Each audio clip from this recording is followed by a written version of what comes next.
আল্লাহ আমার রব, এই রবি আমার সব।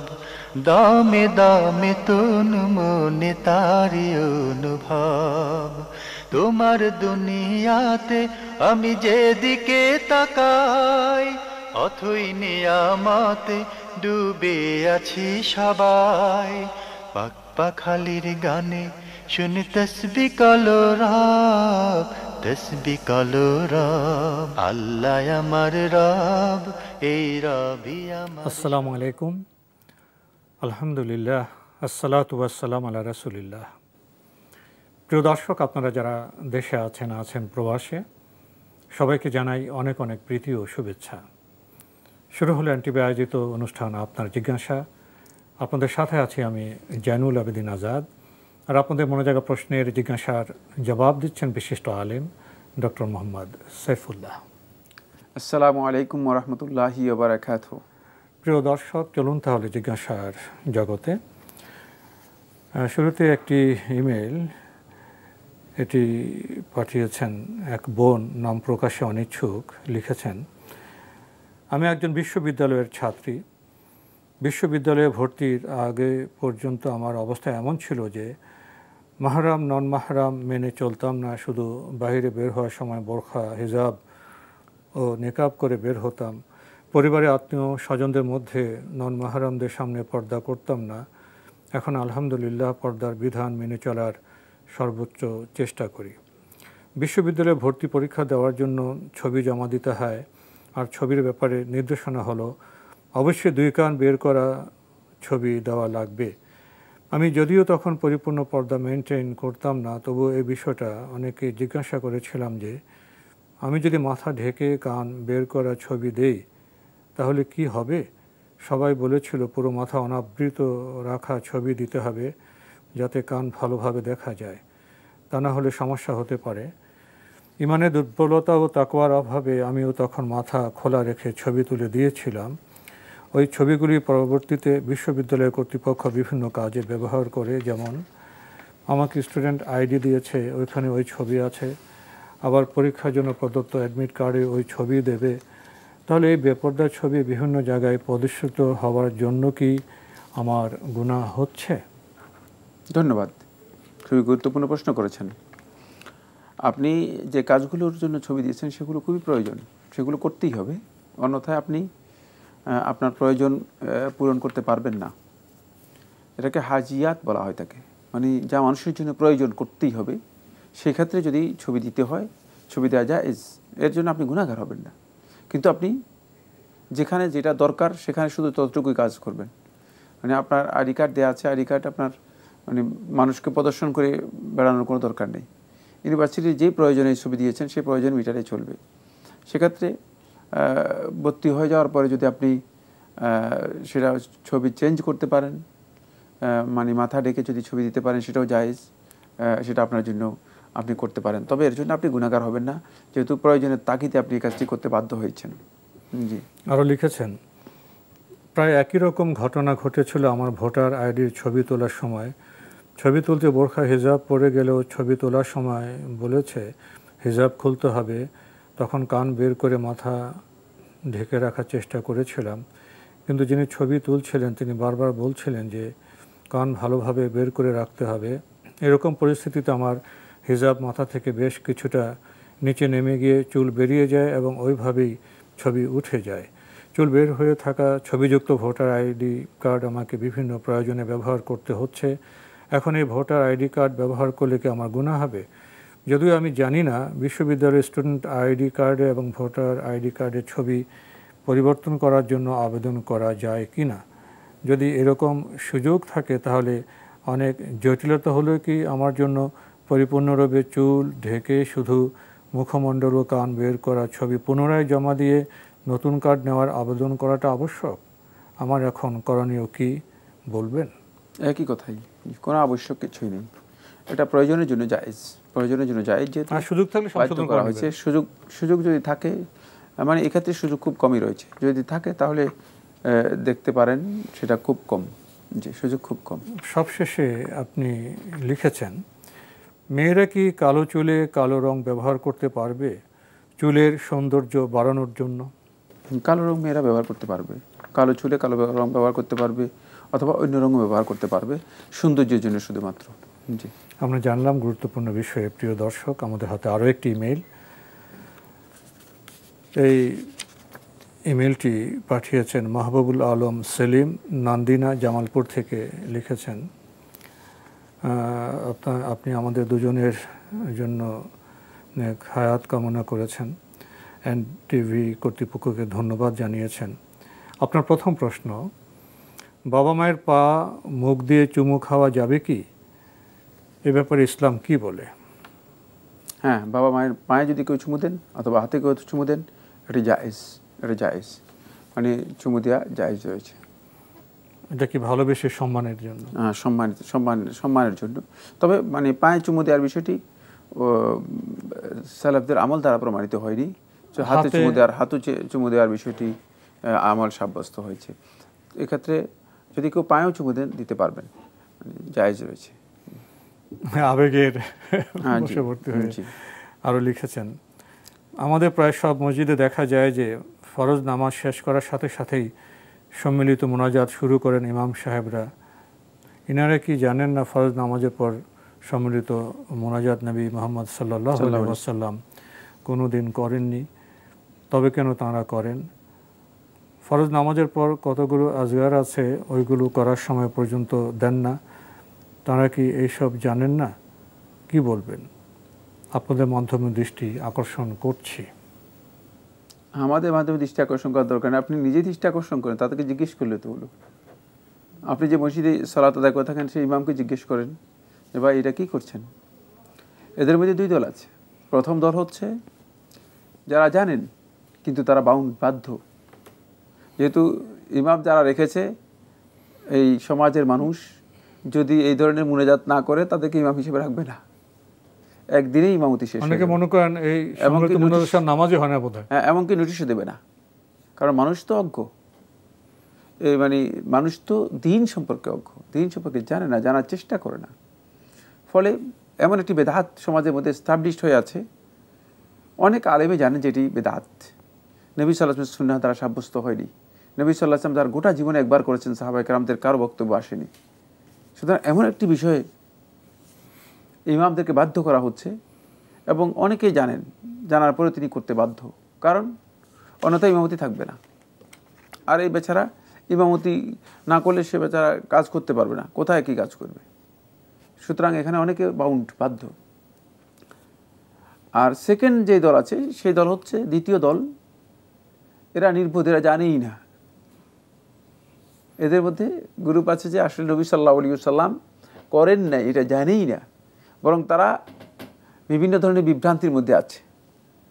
তারা ওই দোয়ার হাদিসগুলো, তারপরে ওই হাদিসগুলো, সেই হাদিসগুলো বিভিন্নগুলোর মাধ্যমে একটা বিভ্রান্তির মধ্যে, একটা গোলক ধাঁধার মধ্যে রয়েছে। মনে করতেছে যে না, এটা অসুবিধা কি, খারাপ কাজ তো করছি না, নবী সাল্লাল্লাহু আলাইহি ওয়াসাল্লাম করেন নাই, কিন্তু এটা করতে তো ভালোই লাগে। এটা জানে না যে তারা যে বেদাত করতেই মজা, এই জন্যই শয়তান বেদাত আবিষ্কার করেছে। বেদাতের মধ্যে মজা আছে, ইবাদতের মধ্যে মজা কম। বেদাতের মধ্যে স্বার্থ আছে, ইবাদতের মধ্যে স্বার্থ নেই। কারণ মুনাজাত করলে অনেকে দেখা যায় 50 টাকা বের করে দিচ্ছে, কেউ 100 টাকা দিয়ে বলতেছে হুজুর আমার বাবার জন্য দোয়া করেন। এই জন্য বেদাতের মধ্যে কী রয়েছে, মজা আছে, বেদাতের মধ্যে স্বার্থ রয়েছে, ইবাদতের মধ্যে কোনো স্বার্থ নেই। এই সমস্ত কারণে আমাদের সমাজের কিছু সংখ্যক বন্ধু আছেন যারা এটাকে করে যাচ্ছেন এবং সাপোর্ট দিয়ে যাচ্ছেন। বাকি নবী সাল্লাল্লাহু আলাইহি ওয়াসাল্লামের কোনো সন্দেহ নেই, নবী সাল্লাল্লাহু আলাইহি ওয়াসাল্লামের কোনো সহিহ হাদিস দ্বারা এটা প্রমাণিত হয়নি যে নবী সাল্লাল্লাহু আলাইহি ওয়াসাল্লাম ফরজ সালাতের পরে এভাবে সম্মিলিতভাবে সবাইকে নিয়ে একসাথে দোয়া করেছেন, এটা সাব্যস্ত হয়নি। সুতরাং এক্ষেত্রে যারা করছেন তারা অনেকেই বাধ্য হয়ে করছেন, অথবা অনেকেই নিজেদের স্বার্থের জন্য এগুলো করছেন। আরও লিখেছেন, আল্লাহর কাছে কি দোয়ার মাধ্যমে ধন সম্পদ বৃদ্ধি চাওয়া যাবে? কারণ আল্লাহ পাক তো জন্মের সময় সব কিছু লিখে দিয়েছেন। প্রথম কথা হচ্ছে তাকদীর হচ্ছে আল্লাহ তাআলার ইলম। আল্লাহ রাব্বুল আলামিন ইলম সম্পর্কে আপনি কোনো প্রশ্ন করবেন না। আল্লাহ তাআলার ইলমের বিষয় যেটা আল্লাহ তাআলা জানেন সেটা আল্লাহ তাআলা লিখেছেন, এটা আল্লাহ লিখে রেখেছেন। কিন্তু আল্লাহ তাআলা আমাকে আপনাকে বলছেন দোয়া করার জন্য, দোয়া করলে কবুল করবেন। সুতরাং দুনিয়ার যত বিষয় আছে সমস্ত বিষয়, আখিরাতে যত বিষয় আছে সমস্ত বিষয় আল্লাহর বান্দাগণ আল্লাহর কাছেই দোয়া করবে এবং দোয়া করলেই আল্লাহর বান্দাগণ এর মাধ্যমে উপকৃত হবে। দোয়া করলেই আল্লাহর বান্দাগণ এর মাধ্যমে উপকৃত হবে। আমাদের কাজ হচ্ছে আল্লাহ তাআলার কাছে চাওয়া। আমাদের কাজ এটা নয় যে আল্লাহ তাআলা আপনি ইলমের মধ্যে কি আছে এটা জিজ্ঞেস করা। মাআযাল্লাহ, এটা জিজ্ঞেস করতে বলেননি, এটা আমাদের কাজ নয়। আল্লাহ রাব্বুল আলামিন যেটা লিখে রেখেছেন সেটা আল্লাহ সুবহানাহু ওয়া তাআলাই সবচেয়ে ভালো জানেন। সেটা সম্পর্কে আল্লাহ তাআলাকে প্রশ্ন করার জন্য, শোকজ করার জন্য চেষ্টা করবেন না। এটা তাকদীরের বিষয়, শুধুমাত্র বিশ্বাস করা। কিন্তু বান্দার কাজ হচ্ছে বান্দা ওই তাকদীরকে বিশ্বাস করে তার সর্বোচ্চ চেষ্টা চালিয়ে যাবে। তাহলে আল্লাহ সুবহানাহু ওয়া তাআলা কী করবেন? তাকে দেবেন। এই জন্য আপনি অনেক বেশি দোয়া করবেন, অনেক বেশি চেষ্টা করবেন। এই জন্য বলা হচ্ছে নেক আমল করার জন্য। তাহলে তো বান্দা কোনো আমলের কোনো প্রয়োজন নেই, মানে বান্দা চুপ থাকলে দোয়ারও কোনো প্রয়োজন নেই, আমলেরও কোনো প্রয়োজন নেই। সবকিছু মানে সবকিছু তো মানে লেখাই আছে। আমি বলবো যে ঠিক আছে, কোনো কিছু করার দরকার নেই, দেখি আপনার চাকরি হয় কিনা, কিছু হয় কিনা, কিছু করতে পারবে না।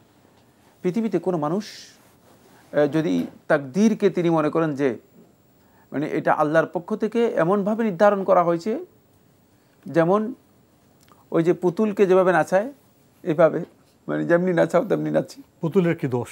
যে যদি এই আকীদাকে পোষণ করে থাকেন, জাবরিয়াদের আকীদা, তাহলে তিনি আসলে তাকদীর বুঝেন নাই। তিনি তাকদীর বুঝেন নাই।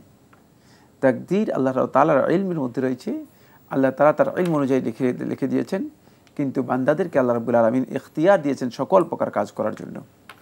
ভাই মাহবুব আলম সেলিম, আপনি আরও লিখেছেন, আজকাল দেখা যাচ্ছে যে গণযোগাযোগ মাধ্যমে গরিব মানুষকে প্রকাশ্যে টাকা ও বিভিন্ন জিনিসপত্র দান করেন। এখন আমার প্রশ্ন, এই লোক দেখানো দান কি অহংকারের মধ্যে পড়ে?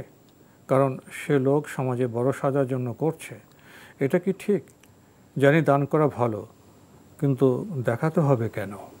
আমি বহু আগে পড়েছিলাম, সালাফদের মধ্যে কেউ, আমি এই মুহূর্তে নাম বলতে পারছি না, উল্লেখ করেছেন যে মানুষ চেতনাগত দিক থেকে দুই প্রকার। এক প্রকার মানুষ আছে সবসময় কোথায় কার দোষ আছে এগুলো বের করে, আরেক প্রকার মানুষ আছে কোথায় লোকগুলোর ভালো কাজ আছে সেগুলো সন্ধান করে। ইতিবাচক আর নেতিবাচক। হ্যাঁ, যারা সন্ধান করে ভালো কাজের তারাই সফল হয়, আর যারা মানুষের দোষগুলো খুঁজে খুঁজে শুধু দোষেই তালাশ করে তারা নিজেও ক্ষতিগ্রস্ত হয়, আশেপাশে যারা আছে সবাই ক্ষতিগ্রস্ত হয় এর মাধ্যমে। এই লোক যে আপনি তার অন্তরের মধ্যে ঢুকেন নাই, ঢুকতে পারেনও নাই, কিন্তু আপনি কীভাবে বুঝলেন যে সে লোক দেখানোর জন্য দান করতেছে? কীভাবে বুঝেছেন? হতে পারে যে তিনি দান করেছেন, মানুষদেরকে দেখাচ্ছেন এই জন্য যাতে করে অন্যরাও দান করে উৎসাহিত হয়।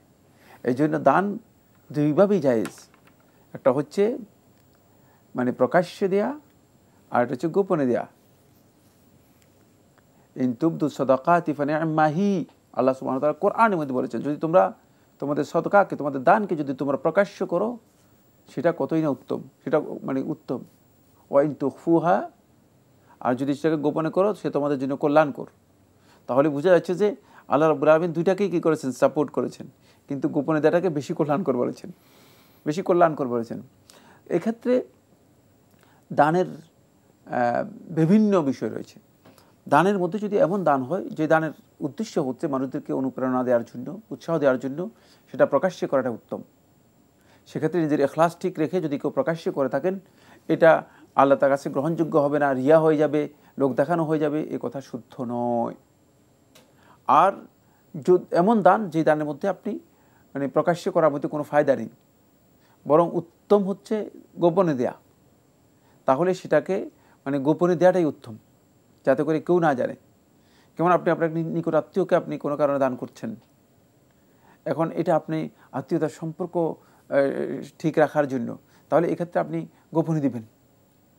আর একজন অভাবী, সে বিশাল বিপদগ্রস্ত, তাকে ব্যাপক সাহায্য করা দরকার, কিন্তু কিছু সাহায্য আপনি করতেছেন, সেটা যদি আপনি লোকদেরকে দেখিয়ে করেন এবং বলেন যে একে সাহায্য করার প্রয়োজন, সেটা আপনি প্রকাশ্য তোমরাও এগিয়ে আসো, আপনি সেটা প্রকাশ্য করবেন। দলিল কি? দলিল রয়েছে, হাদিসের একাধিক দলিল রয়েছে। রাসূলুল্লাহ সাল্লাল্লাহু আলাইহি ওয়াসাল্লামের কাছে এক ব্যক্তি আসলেন, রাসূলুল্লাহ সাল্লাল্লাহু আলাইহি ওয়াসাল্লামকে বললেন যে তার অভাবের কথা তুলে ধরলেন, তার সমস্যার কথা তুলে ধরলেন। তখন আল্লাহ রাসূল সাল্লাল্লাহু আলাইহি ওয়াসাল্লাম সাহাবায়ে কেরামদের মধ্যে বললেন যে তোমাদের মধ্যে কে একে সাহায্য করতে পারলে? এক ব্যক্তি তাকে দাঁড়িয়ে কি করলেন, বললেন যে আল্লাহ রাসূল সাল্লাল্লাহু আলাইহি ওয়াসাল্লাম আমি তাকে দিব। তখন রাসূলুল্লাহ সাল্লাল্লাহু আলাইহি ওয়াসাল্লাম বলছেন যে মানে তুমি যে মান সান্না ফিল ইসলামি সুন্নাতান হাসানাতান ফালাহু মিসলুহা ওয়া মিসলু মান আমিলা বিহা, এই যে কাজটা তুমি চালু করে দিলা, তোমার দেখে দেখে অন্যরা যে দেবে, অন্যদের যত সওয়াব আছে এটাও তুমি পেয়ে যাবা, এটাও তুমি পেয়ে যাবা। তাহলে কত গুরুত্বপূর্ণ বিষয়টি, ঠিক না? উত্তম কাজের উদাহরণ, উত্তম কাজের উদাহরণ, উত্তম কাজের উদাহরণ। সুতরাং এই ক্ষেত্রে যদি কেউ প্রকাশ্যে দান করেন, আপনি যে রিডিং দিয়েছেন সেই রিডিং না দিয়ে মনে করতে পারেন যে সে হয়তো মানুষদেরকে উদ্বুদ্ধ করার জন্য, ভালো কাজের জন্য, দানের জন্য এটা করতে পারে। এই জন্য আমি প্রথমে ওই যে উদাহরণ দিয়েছিলাম যে কোনো কিছুকে কোনো ব্যক্তির জন্য উচিত নয়, জায়েজ নেই, তিনি প্রথমেই নেগেটিভ ব্যাখ্যা করবেন যতক্ষণ পর্যন্ত তার কাছে সুস্পষ্ট দলিলের মাধ্যমে প্রমাণিত হবে এই ব্যক্তির মাকসুদ হচ্ছে, উদ্দেশ্য হচ্ছে এখানে এর মাধ্যমে লোক দেখানো, নিজেকে প্রচার করা, নিজেকে প্রচার করা। আর যদি সুস্পষ্টভাবে এটা প্রমাণিত না হয় তাহলে এটাকে ভালো মাহমাল, ভালো একটা ব্যাখ্যা দেয়া, এটা হচ্ছে ভালো কাজ, উত্তম কাজ। উনি একটি প্রশ্ন করেছেন, জি, লোক দেখানো দান কি অহংকারের মধ্যে পড়ে? না, এটা রিয়া হবে। যদি লোক দেখানোর উদ্দেশ্যে দান করে থাকেন এটা রিয়া হবে, অহংকার নয়, প্রদর্শন ইচ্ছা হবে। জি, এটা তো গুনার কাজ হবে, অবশ্যই গুনার কাজ হবে এবং শিরক হবে, কোনো সন্দেহ নেই। ভাই মাহবুব আলম, আপনি সবশেষে লিখেছেন, মৃত ব্যক্তির কবরে ফুল দিয়ে সম্মান প্রদর্শন করা কতটুকু জায়েজ? এতে কি মৃত ব্যক্তির কবরের আযাব বৃদ্ধি পায়? আর যারা ফুল দিচ্ছেন তাদের কি গুনাহ হচ্ছে? আমার ছোট্ট মনের চিন্তায় বলছি, ওই ফুল না কিনে ওই টাকা গরিব মিসকিনকে দিলে তারা তো উপকৃত হতেন।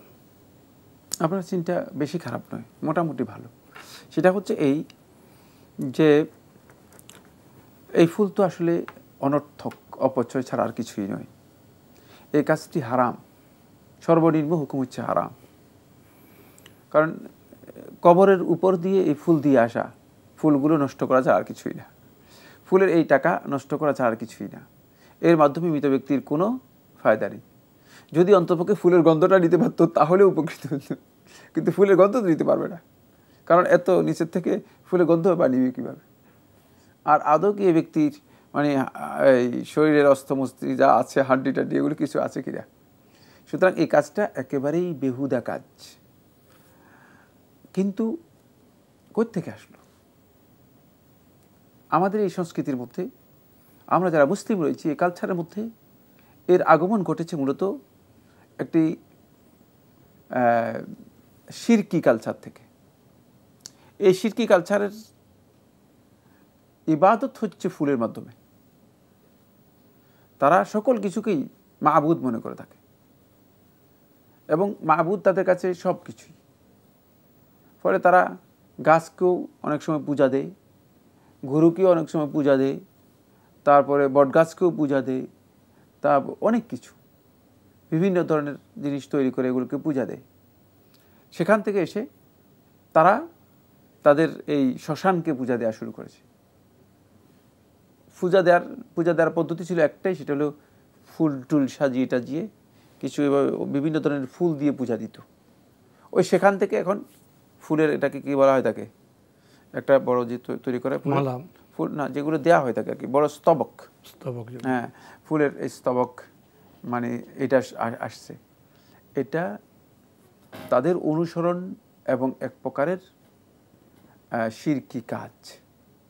যদি কেউ বুঝে করে থাকেন তিনি মুশরিক হয়ে যাবেন, আর না বুঝে করলে তার এই কাজটি হারাম হবে এবং শিরকি কাজ হবে, শিরকি কাজ হবে। এগুলো মুসলমানদের জন্য করা মোটেও জায়েজ নেই। মুসলমান কবরে গিয়ে ফুল দিবে কেন? মুসলমান কবরে গিয়ে কী করবে? এটা কি রাসূলুল্লাহ সাল্লাল্লাহু আলাইহি ওয়াসাল্লাম আমাদেরকে বলেন নেই? অবশ্যই বলেছেন, অবশ্যই জানিয়েছেন।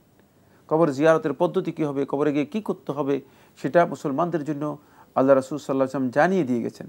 সুতরাং এখানে কোনো কালচার অথবা কোনো সংস্কৃতির অন্ধ অনুসরণ করতে গেলে অবশ্যই সেটা সর্বনিম্ন হুকুম হবে হারাম। আর দ্বিতীয়ত আপনি যেটা বলেছেন সেটা সঠিক, কোনো সন্দেহ নেই। কারণ এই যে ফুল, এত লক্ষ লক্ষ টাকার ফুল নষ্ট করা হচ্ছে, যার মধ্যে সামান্যতম কোনো ফায়দা বিবেকবান ব্যক্তি বের করতে পারবে না, বিবেক দিয়ে কথা বলতে পারবে না যাদের বিবেক আছে যে এর মধ্যে সামান্যতম কোনো ফায়দা রয়েছে, সামান্যতম কোনো ফায়দা রয়েছে।